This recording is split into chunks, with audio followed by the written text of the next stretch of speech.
থাকে না, মনে মনে বলে ভালো কাজ করছি, মডেল মসজিদ বানিয়েছি, মসজিদ মাদ্রাসায় দান করতেছি, তাহাজ্জুদ পড়ি, কোরআন পড়ি, কিন্তু মনের ভিতরে আছে শয়তানি। ঠিক না ঠিক ভাই আমার? আল্লাহর সঙ্গে সম্পর্ক না থাকার কারণে স্বৈরাচার, গুম, খুনি, লুটতরাজের জায়গা কোন দেশেই হবে না। ঠিক না ঠিক ভাই আমার? কোন দেশেই হবে না। এক এক করে দেখতেছে যত ক্ষমতা দেখাচ্ছে, সমস্ত ক্ষমতাধর, সমস্ত স্বৈরাচার পতন হয়ে যাচ্ছে। ঠিক না ঠিক ভাইয়ের আমার? আফগানিস্তানের মক্কা মুজাহিদ 20 বছর দেশের জন্য, ইসলামের জন্য যুদ্ধ করে ওই লাল কুত্তা বাহিনীর থেকে দেশটাকে স্বাধীন করেছে। আফগানিস্তানের যারা ক্ষমতায় আছে, দেশের সবথেকে বড় আলেম, শাইখুল হাদিস, মুফতি, মুহাদ্দিস। ঠিক না ঠিক ভাইয়ের আমার? কিছুদিন আগেই শাম, সিরিয়া, দামেস্কে থেকে একজন স্বৈরাচারীর বিদায় হয়েছে। ঠিক না ঠিক ভাইয়ের আমার? অতএব ক্ষমতা সারা জীবন থাকে না, ক্ষমতার অবসান ঘটে। ঠিক না ঠিক ভাইয়ের আমার? যে শাম, সিরিয়া আল্লাহ রসুলের, এটা হচ্ছে আরব আমিরাতের অংশ ছিল। নবীজির আমলে একটা দেশ ছিল, শাম বলেন, সিরিয়া বলেন, এই সমস্ত দামেস্ক বলেন। দামেস্কে যেখানে ঈসা নবী আসবেন, ইমাম মাহদী আলাইহিস সালাম আসবেন, ইমামতি করবেন, সেই জায়গার ভিতরে এরকম মানুষ গুম হওয়া, খুন হওয়া আর স্বৈরাচারিতা আল্লাহ কখনো মেনে নিতে পারেন না। ঠিক না ঠিক ভাইয়ের আমার? বাংলাদেশেও মনে মনে ভাবছেন যে আমি কত কিছু ভালো কাজগুলো করেছি, আমি তো এরকম সারা জীবন ক্ষমতায় থাকবো, ডাইনে আমার লোক, বামে, সামনে পিছনে সব আমার লোক, সব আমার লোক, আমাকে ক্ষমতা থেকে কে বসায়? কিন্তু আল্লাহর পক্ষ থেকে তোমার সঙ্গে যেহেতু আল্লাহর সম্পর্ক ছিল না, যত ভালো মানুষ, আলেম উলামা, সব সম্মানী ব্যক্তিদেরকে হাত কড়া লাগিয়ে মাজায় রশি দিয়ে অসম্মানিত করেছ। আর যত অসম্মানী নর্তকী, নাস্তিক, মুরতাদদেরকে সম্মানের আসরে বসাইছিলে। ঠিক না ঠিক ভাইয়ের আমার? এই জন্যই আল্লাহ পছন্দ করেন ভাই। আল্লাহর সঙ্গে তাল্লুক মাল্লুক ছিল না, আল্লাহর সঙ্গে সম্পর্ক না থাকার কারণে আল্লাহ এই পতন ঘটিয়ে দিয়েছে। ঠিক না ঠিক ভাইয়ের আমার? এদের সম্পর্ক রাখতে হবে আল্লাহর সঙ্গে। কার সঙ্গে বলে? আল্লাহর সঙ্গে সম্পর্ক থাকতে হবে। কারণ হাক্কান আলাইনা নাসরুল মুমিনিন, আল্লাহর সঙ্গে যদি সম্পর্ক থাকে আল্লাহ পাক বিজয় দান করবেন। ঠিক না ঠিক ভাইরা আমার? এই সম্পর্ক থাকতে হবে আল্লাহর সাথে। আল্লাহর সঙ্গে সম্পর্ক না থাকলে দুনিয়ায় টিকে থাকা সম্ভব নয়। মুসলমান ভাইরা আমার, এই জন্যই বর্তমান যুগেও এই সমস্ত যারা স্বৈরাচারীর দোসর রয়েছে, আমাদেরকে তারা এরকম বলে আমরা নাকি পাকিস্তানি দালাল, পাকিস্তানি রাজাকার। নাউজুবিল্লাহ বলেন। আমার পাসপোর্টে পাকিস্তানের কোনো ভিসা নাই, যাবো কিনা আল্লাহ মালুম। কিন্তু তোমরা দেশের থেকে ভারতে যেয়ে যারা আশ্রয় নিয়েছো, দালালি করতেছো, তাহলে তোমরা নিশ্চয় ভারতের রাজাকার। বলেন? যারা দেশে আছে ভারতের দালাল, যারা গেছে তারা ভারতের রাজাকার। ঠিক না ঠিক ভাইরা আমার? কথায় যুক্তি আছে কিনা? আবার কত পন্থা অবলম্বন করতেছে দেশটাকে অস্থিতিশীল করার জন্য। শেষ পর্যন্ত না পেরে কুখ্যাত খুনি সাতপন্থীদের দ্বারা এই দেশে সরল সোজা ভালো মানুষদেরকে খুন করতেছে। ঠিক না ঠিক ভাইরা আমার? ভালো মানুষদেরকে খুন করা হচ্ছে। যারা খুন করে তারা ভালো না খারাপ? তারা সন্ত্রাসী। ঠিক না ঠিক? যারা খুন করে তারা সন্ত্রাস। কিসের তাবলীগ করো? কিসের তাবলীগ করো? মানুষ খুন করে। সাদ সাহেবের নাম নিয়ে পরিচয় দিয়ে বাংলার জমিনে আর কোনো মসজিদে তোমাদের জায়গা হবে না। ঠিক না ঠিক ভাইয়ের আমার? আমরা বুঝতে পেরেছি তোমরা কারা। এতদিন ওয়াজাহাত করা হয়েছে, তোমরা হেদায়েত প্রাপ্ত হও নাই। তোমরা দিন দিন তোমাদের সীমা লঙ্ঘন করেছো। শেষ পর্যন্ত 3-4 দিন আগে টঙ্গীর ময়দানে যারা তাহাজ্জুদ গুজার, যে সমস্ত ভালো মানুষগুলো তাবলীগ করা মুবাল্লিগ ভাইরা ছিল, তাদের উপরে এরকম ভাবে তোমরা অত্যাচার করে তাদেরকে খুন করেছো, গুম করেছো। তোমরা কখনো ভালো মানুষ হইতে পারো? ঠিক না বেঠি? তোমাদের জায়গা তোমরা আবার দাবি করো ইজতেমার 2য় পর্ব আমরা করব, এই স্বপ্ন আর বাংলার জমিনে হবে না। ঠিক না ঠিক ভাইয়ের আমার? এই স্বপ্ন আর হবে না। তোমাদের তাবলীগ কিসে? আগে তোমরা তওবা করে ফিরে আসো, হেদায়েত প্রাপ্ত হও। বাংলাদেশের উলামায়ে কিরামের এরকম নিজামে তাবলীগ চলবে, ঠিক না ঠিক ভাইরা আমার? যতক্ষণ পর্যন্ত তোমরা তওবা করে না আসবে ততক্ষণ তোমাদের বাংলার জমিনে তাবলীগের ইজতেমা তো দূরের কথা, মসজিদও জায়গা আর হবে না, ঠিক না ঠিক ভাইরা আমার? মুসলমান ভাইরা আমার, যেই কথা বলছিলাম, নবীজি আমার বললেন ওসমান ইবনে তালহাকে ক্ষমতা দেখিয়েছিলে, কাবা ঘরের চাবিরা পর্যন্ত দাও নাই, কাবা ঘরের চাবি পর্যন্ত দাও নাই, উমরা করার জন্য এসেছিলাম তাও দাও নাই, অপমান করে ফিরে গিয়েছিলে, মনে করেছিলে সারা জীবন ক্ষমতা থাকবে, চাবি তোমাদের হাতে থাকবে, কিন্তু আজকে দেখো ক্ষমতা একমাত্র আল্লাহ রাব্বুল আলামিন মুসলমানদের হাতে দান করে দিয়েছে। সুবহান, মুসলমানদের হাতে ক্ষমতা দান করেছে। মুসলমান ভাইরা আমার, সময় সংক্ষিপ্ত, ওদিকে আর যাব না। কাউসার যে কথা বলছিলাম, কাউসারের আর এক অর্থ হলো কোরআন। কোরআন শরীফ যে মর্যাদার একটা কিতাব। কোরআন কি মর্যাদার কিতাব কিনা? হ্যাঁ, এই পৃথিবীতে যত কিতাব আছে সব থেকে মর্যাদাবান কিতাবের নাম কি বলো? আবার বলো, কোরআন। যেই কোরআন পড়লে সওয়াব হয়, নেকি হয়, অন্য কিতাবে এরকম বলা হয় নাই। আল্লাহর নবী বলেন বাল্লা মুহারফুন বাল আলিফ মুহারফুন বাল মিম মুহারফুন। এই কুরআনুল কারীমের ভিতরে কিছু আয়াত আছে, আয়াতে মুতাশাবিহাত, যে আয়াতগুলো এরকম ভাবে আপনার ছোট্ট ছোট্ট আয়াত, এর ভিতরে একটা দুইটা তিনটা করে অক্ষর আছে, যেমন আলিফ লাম মিম, আলিফ লাম রা, ইয়াসিন, এই সমস্ত আয়াতগুলো আছে। আল্লাহ নবী বলেন এই সমস্ত আয়াতের ভিতরে যতগুলো অক্ষর আছে, এক একটা অক্ষরের বিনিময় আল্লাহ রাব্বুল আলামিন 10টা করে নেকি দান করে দিবে, 10টা করে নেকি দান করবেন। মুসলমান ভাইরা, এই কোরআন এত মর্যাদার একটা কিতাব, একটা করে হরফেতে 10টা করে নেকি। চলো না ভাই সবাই মিলে কোরআন পড়া শিখি, 5 ওয়াক্ত নামাজ পড়ো, কোরআন পড়ো ঘরে, মরার পরে কবর তোমার জ্বলবে খোদার নূরে, ঠিক কিনা? গভীর রাতে কোরআন পড়তে করো না তুমি ভুল, এই কোরআন তোমায় পার করিবে ফুল সিরাতের ফুল। নারায়ে তাকবীর।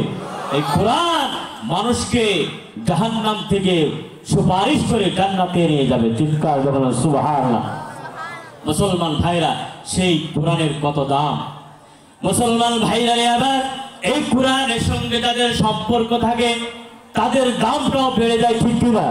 তাদের দামটাও বেড়ে যায়। যেমন সাহাবায়ে কিরাম, কালো সাহাবী, কুচ্ছি চেহারা, সুন্দর না অসৌন্দর্য, আফ্রিকা থেকে এসেছে একজন সাহাবী বিলাল রাদিয়াল্লাহু তাআলা আনহু, মসজিদে নববীর মুয়াজ্জিন ছিলেন, ঠিক কিনা?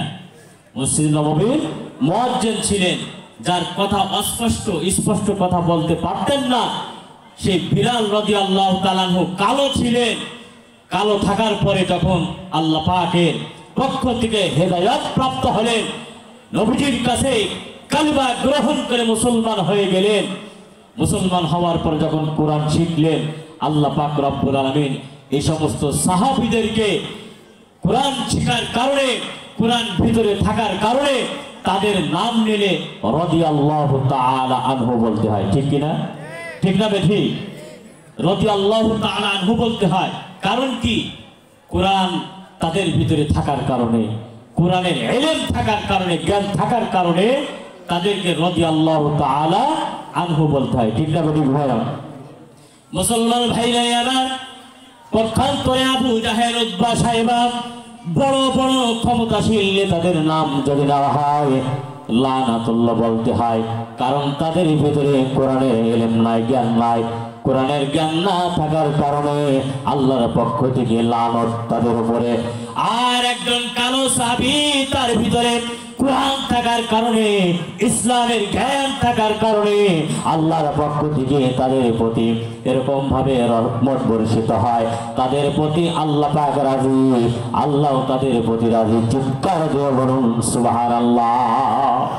এই সমস্ত সাহাবীদের প্রতি আল্লাহ পাক রাজি, সাহাবীরাও আল্লাহর প্রতি রাজি। ঠিক না বেঠিক ভাইরা আমার? রাদিয়াল্লাহু তাআলা আনহু। মুসলমান ভাইরা আমার, কোরআন এমন একটা সম্মানিত কিতাব, যেই কিতাব যার সঙ্গে সম্পর্ক থাকে ওই জিনিসটাও দাবি হয়ে যায়। ঠিক না বেঠিক ভাইরা আমার? মুসলমান ভাইরা আমার, একটা জামা জাপানি টরি কাপড় দিয়ে 700 টাকা গজের কাপড় দিয়ে যদি আপনি বানান, এই কাপড়টা যদি রাস্তায় পড়ে থাকে, কোনো জায়গায় পড়ে থাকে, পড়ে থাকার পরে কোনো মানুষ যদি লাথি মারে, কাপড়ে কিন্তু চুমো দেয় না। ঠিক কিনা? চুমা দেয় নাকি? চুমা দেয় না, পড়ে থাকে, পা দিয়ে লাথি দিয়ে অন্যদিকে সরাই দেয়, কারণ ওটা অত সম্মানিত একটি কাপড় নয়। পক্ষান্তরে 20 টাকা দামের যদি কোরআনের একটা গিলাফ আপনি লাগান, পলিস্টার কাপড় দিয়ে যদি আপনি লাগান, ওই কাপড়টা যদি অন্য কোথাও পড়ে থাকে, আপনি সুন্দর করে উঠাবেন, বুকে লাগাইবেন, মুখ দিয়ে চুমা খাইবেন, চুমা খাওয়ার পরে কাপড়টা আপনি সম্মানের জায়গায় রেখে দেবেন। কারণ কি? কারণ হলো ওই কাপড়ের সঙ্গে সম্পর্ক হলো কোরআনের। আর কোরআন এমন একটা কিতাব, এমন একটা দামি কিতাব, দুনিয়ার কোনো মানুষের বানানো কিতাব নয়, আল্লাহর পক্ষ থেকে আসমানি একটা কিতাব। বলেন সুবহানাল্লাহ। বাড়িতে 1 লাখ 1.5 লাখ টাকার খাট আছে, এই খাটের ভিতরে বাচ্চারা প্রসাব করে, পায়খানা করে, লাথি মারে, কোনোদিন খাটটা চুমা খাই না।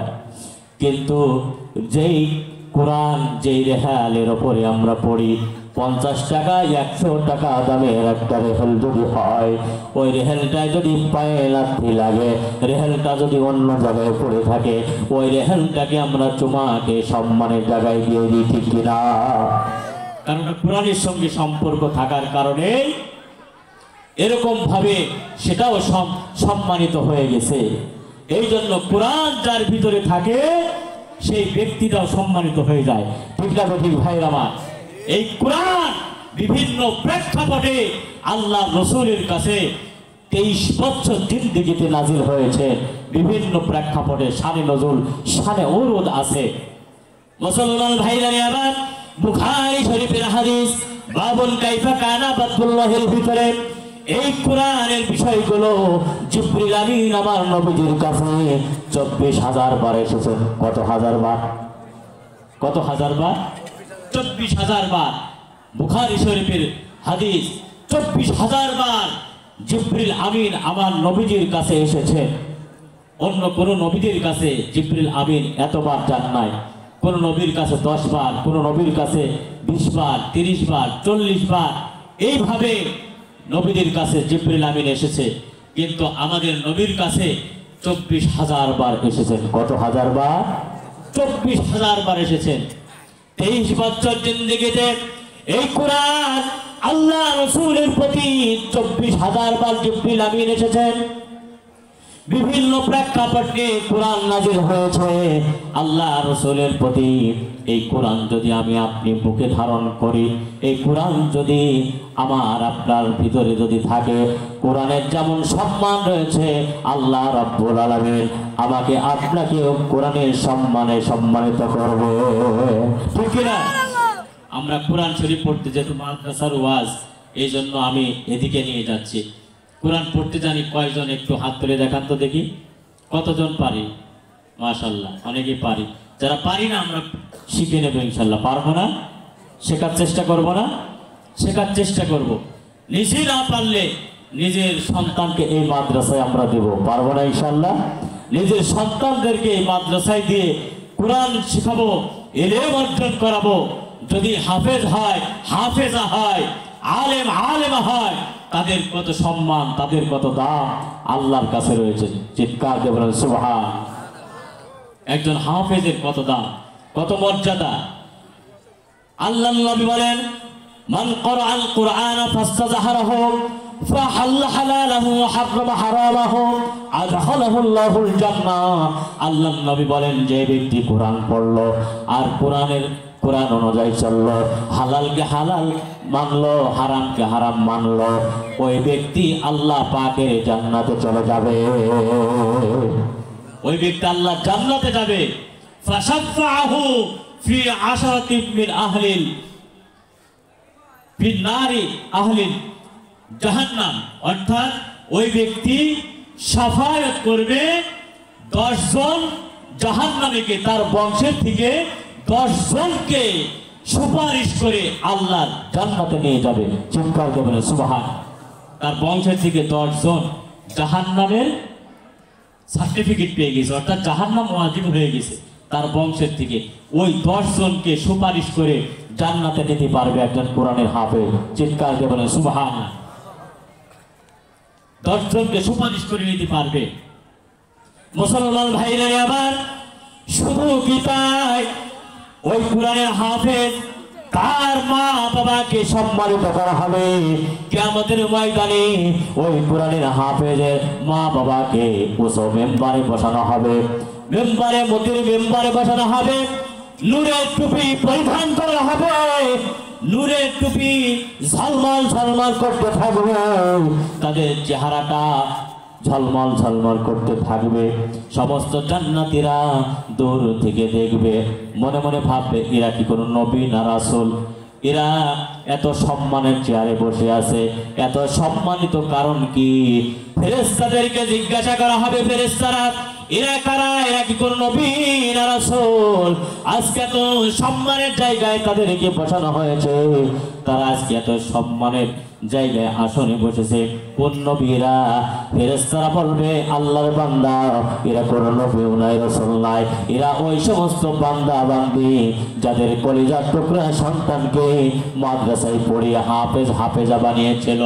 আল্লাহ রাব্বুল আলামিন এই সমস্ত হাফেজ হাফেজার মা বাবাকে আজকে কিয়ামতের ময়দানে সম্মানিত করেছে। তাদেরকে আজকে সম্মানিত করেছেন, তাদের মা বাবাকে আল্লাহ পাক আজকে এই উঁচু জায়গায় বসিয়ে, সম্মানের আসনে বসিয়ে তাদেরকে সম্মানিত করেছে। মতির মেম্বারে বসাবেন, নূরের টুপি নূরের তাজ পরিধান করাই দেওয়া হবে, ঝলমল ঝলমল করতে থাকবে। চিৎকার দিয়ে বলেন সুবহানাল্লাহ। তাহলে মাদ্রাসায় পড়িয়ে আখিরাত আমাদের জন্য উজ্জ্বল হয়ে যাবে। আমরা তো দুনিয়া দুনিয়া দুনিয়া করে ব্যস্ত, নিজের সন্তানকে কিভাবে ডাক্তার বানাবো, ইঞ্জিনিয়ার বানাবো, কিভাবে এই সমস্ত দুনিয়াদারি এলেম শিক্ষা করে দুনিয়ায় একটু ভালোভাবে চলতে পারবো, এই চিন্তা করি। ঠিক না বেঠি? ঠিক কিনা? এক প্রোগ্রামে যাচ্ছি, আমার পাশের সিটে একজন বসছে, এক হাজী সাহেব বলছে, হুজুর আমার 4টে ছেলে, মাশাআল্লাহ 4টে ছেলেকে আমি এরকম খুব শিক্ষিত করেছি। কি করেছি? শিক্ষিত করেছি। আমি কি শিক্ষিত? বড়টা ডাক্তার, মেজরটা ইঞ্জিনিয়ার, ছোট দুইটা আরো কত কিছু, আরো কত কিছু। আমি বললাম সবই ঠিক আছে, ইঞ্জিনিয়ার বানাইছেন, ডাক্তার বানাইছেন, সব ঠিক আছে, কিন্তু 4টে ছেলের ভিতরে একটা ছেলে যদি মাদ্রাসায় পড়িয়ে আলেম বানাইতেন, হাফেজ বানাইতেন, আপনার দুনিয়া এবং আখিরাতে আপনি সম্মানিত হয়ে যেতেন। সুবহানাল্লাহ, সম্মানিত হয়ে যেতেন। এই যে মহিলা মাদ্রাসা দাওরা হাদিস পর্যন্ত খোলা হয়েছে, দাওরা হাদিস পর্যন্ত, একেবারে টাইটেল পর্যন্ত এই মাদ্রাসায়, এখান থেকে আপনার হাফেজা বাহির হবে, আলেমা বাহির হবে, তাদেরও সম্মান এবং তাদের আপনার মা বাবাদেরও সম্মান। ঠিক না ঠিক ভাইয়ের আমার? প্রাথমিক শিক্ষা অন্তত পক্ষে নৈতিক শিক্ষা, এলমে দ্বীনের শিক্ষা দিতে হবে। ঠিক না ঠিক? এখান থেকে আপনার পর্দা পুশিদার এরকম ভাবে তারা সুন্দর করে পর্দা করতেছে। পর্দা করা ফরজ না নফল? নামাজ যেমন ফরজ, পর্দাও কি? নামাজ যেমন ফরজ, পর্দাও ফরজ। পর্দাও তো এখন মানতে চায় না, মাদ্রাসায় পড়ি কি হবে পর্দা করা? এই গরমের ভিতরে পর্দা করে থাকতে পারে এরকম পাবলিক আছে না? নাই, বহুত আছে। হুসাইন আহমদ মাদানী রহমতুল্লাহ আলাই, আমি সামনের দিকে আগাবো। হুসাইন আহমদ মাদানী রহমতুল্লাহ আলাই একবার ট্রেনে সফর করতেছেন, ট্রেনে সফর করতেছেন, গরমের সময় সফর করতে করতে তার এই ব্যাগের ভিতরে লেবু থাকে, অর্থাৎ পানি থাকে। খাদেমকে এরকম একবার ট্রেনে যাইতে যাইতে তার পাশের সিটে এক জেন্টলম্যান বসছে, তার স্ত্রীকে নিয়ে অর্ধ উলঙ্গ, স্ত্রী অর্ধ উলঙ্গ খ্রিস্টান জেন্টলম্যান বসছে। বসার পরে গরমের ভিতরে ওই জেন্টলম্যান হুসাইন আহমদ মাদানী রহমাতুল্লাহ আলাইহিকে উদ্দেশ্য করে বিভিন্ন সময় টিটকারিমূলক কথা বলছে। মোল্লা মৌলভীর বলে যে পর্দা করতে হবে, এই গরমের ভিতরে পর্দা করা যায়, বোরকা পরা যায়, ঘেমে যাচ্ছে, অস্থির লাগতেছে, এই ধারণার কথা বলতেছে। এরপর হুসাইন আহমদ মাদানী রহমতুল্লাহ চিন্তা করছে যে একে আকলি দলিল দিয়ে দাবায় রাখতে হবে।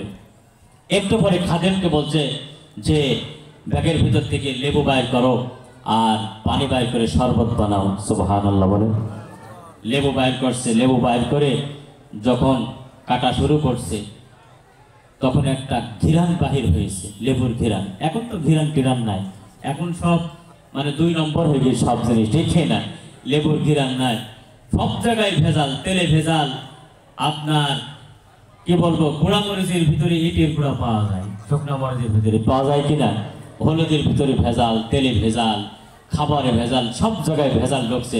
লেবু কাটলে এখন ঘিরান বাইর হয় না, ঠিক না বেটে? কিন্তু আগে ঘিরান বাইর হইতো।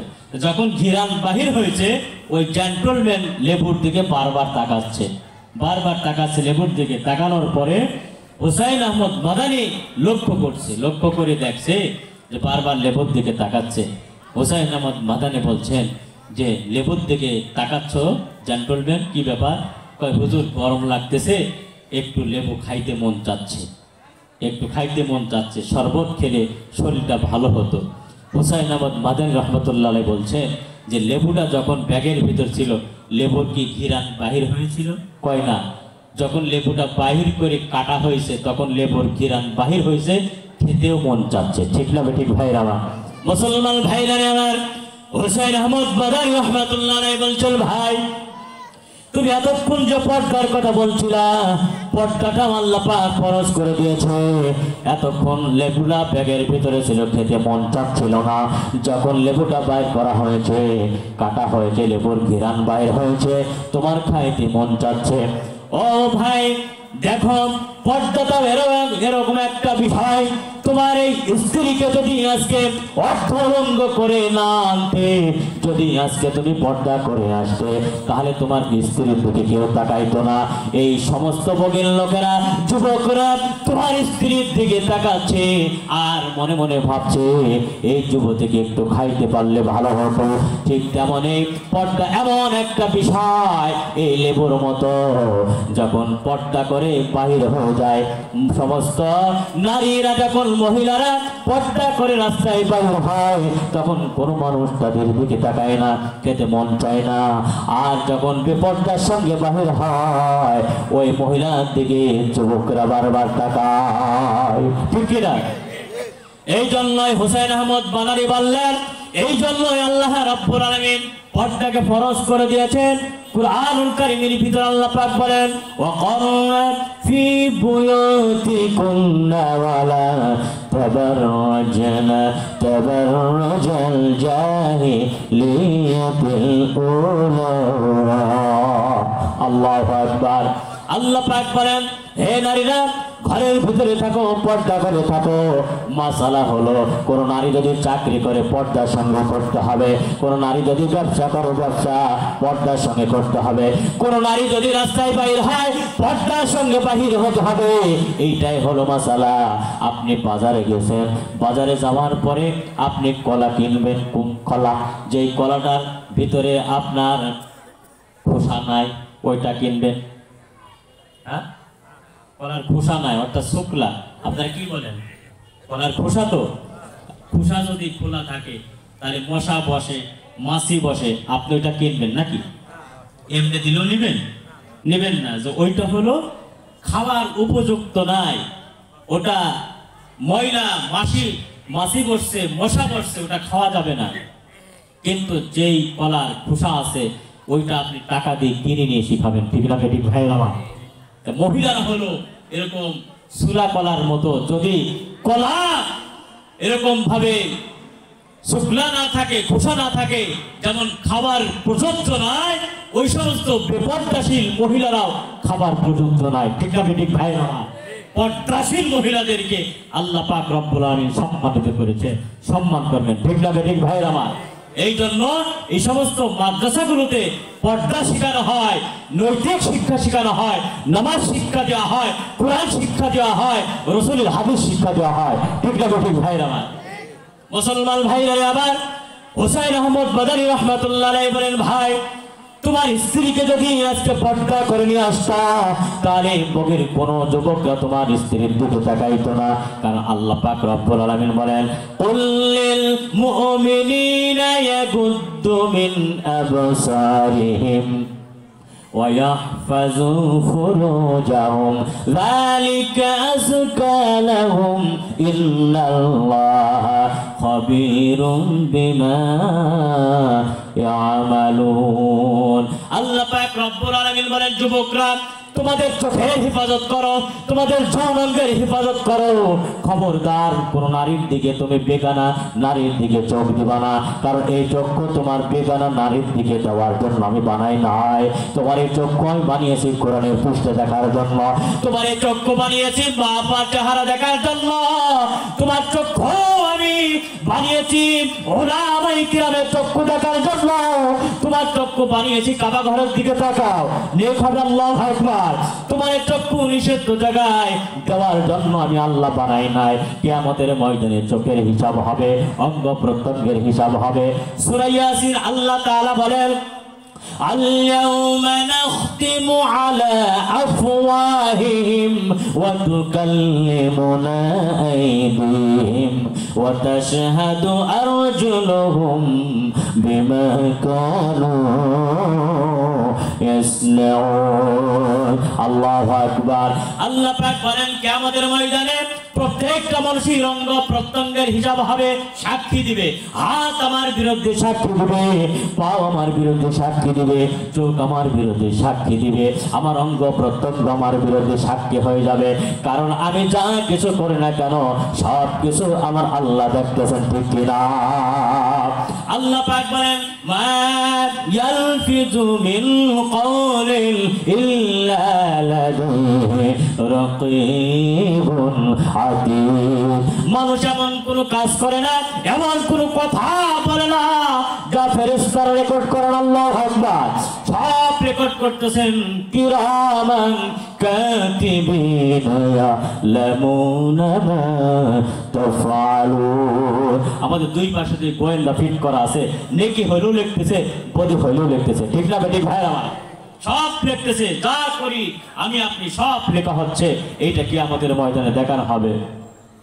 মুসলমান ভাইরা আমার, আল্লাহ তাআলা বলেন, ওয়ামান আ'রাদা আন যিকরি ফাইন্না লাহু মাঈশাতান দানকা ওয়া নাহশুরুহুম ইয়াওমাল কিয়ামাতি আমা। আল্লাহ তাআলা কিয়ামতের ময়দানে এই চক্ষুওয়ালাদেরকে চোখের পাওয়ারটা বন্ধ করে দিবে, চোখের পাওয়ার লেস করে দিবে। ওই বান্দারা বলবে, আল্লাহ দুনিয়াতে চক্ষু দান করেছিলা, আজকে কেন চোখে দেখি না, চোখের পাওয়ার বন্ধ হয়ে গেল। আল্লাহ পাক বলবেন, দুনিয়াতে চক্ষু দান করেছিলাম ভালো কাজের জন্য, ভালো জিনিস দেখার জন্য, আমার নিষিদ্ধ জায়গায় চোখটা দিয়েছে। এই জন্যই চোখ কিয়ামতের ময়দানে কোনো কাজে লাগবে না। কিয়ামতের ময়দানে চোখের পাওয়ারকে আমি বন্ধ করে দিয়েছি। তোমার দুনিয়াতে হুঁশ ছিল না, আমি চোখ যেই জন্য নাজিল তোমাকে দান করেছিলাম সেই জায়গায় তুমি কাজে লাগাও নাই, উল্টা পথে চলেছ। অন্য আয়াত আল্লাহ বলেন, ওয়ানাহশুরুহুম ইয়াওমাল কিয়ামাতি আলা উজুহিহিম উময়া ওয়া বুকুমা ওয়া সুম্মা। আল্লাহ তাআলা বলেন, এই সমস্ত নাফরমানদেরকে কিয়ামতের ময়দানে পা দুইটা উপরের দিকে দেওয়া হবে, মাথাটা নিচের দিকে দেওয়া হবে, শাস্তি দেওয়া হবে। ওই বান্দা বলবেন, আল্লাহ গো, এটা কেমন শাস্তি হলো, শাস্তি কেমন দিচ্ছ, আমার পা উপরে মাথা নিচের দিকে, এইটা কেমন উল্টা ভাবে শাস্তি দিচ্ছ। আল্লাহ তাআলা বলবেন, দুনিয়াতে পাঠিয়েছিলাম সুদা ভাবে চলার জন্য, সুদা রাস্তায় চলার জন্য, কিন্তু তুমি আমার সুদা রাস্তায় চলো নাই, উল্টা ভাবে চলেছো। আজকে কিয়ামতের ময়দানে আমি আল্লাহ রাব্বুল আলামিন তোমাকে উল্টা ভাবে শাস্তি দিব। ঠিক কিনা? আজকে উল্টা ভাবে শাস্তি দিব, কারণ তুমি দুনিয়াতে উল্টা ভাবে চলেছো। মুসলমান ভাইরা আবার আমরা সবাই মুসলমান হয়ে দুনিয়া থেকে বিদায় নিতে চাই। সবাই রাজি আছেন ইনশাআল্লাহ? আল্লাহ পাক আমাদের সকলকে তৌফিক দান করুন, মুসলমান হয়ে আমরা যেন কবরে যাইতে পারি। আল্লাহ পাক সেই তৌফিক দান করেন। সকলে বলুন আমিন।